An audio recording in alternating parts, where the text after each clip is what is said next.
slow laptop? How to make a laptop faster, for free. 1. Close system tray programs. 2. Stop programs running on startup. 3. Update Windows, drivers, and apps. 4. Delete unnecessary files. 5.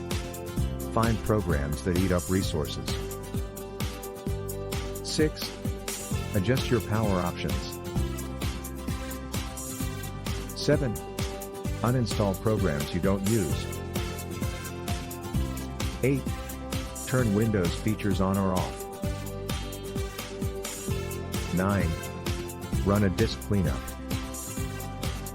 10. Defragment your hard drive. 11. Adjust or disable graphics and animations.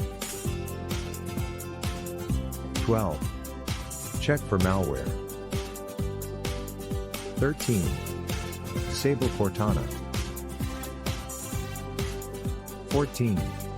Upgrade your hardware. 15. Restart your browser.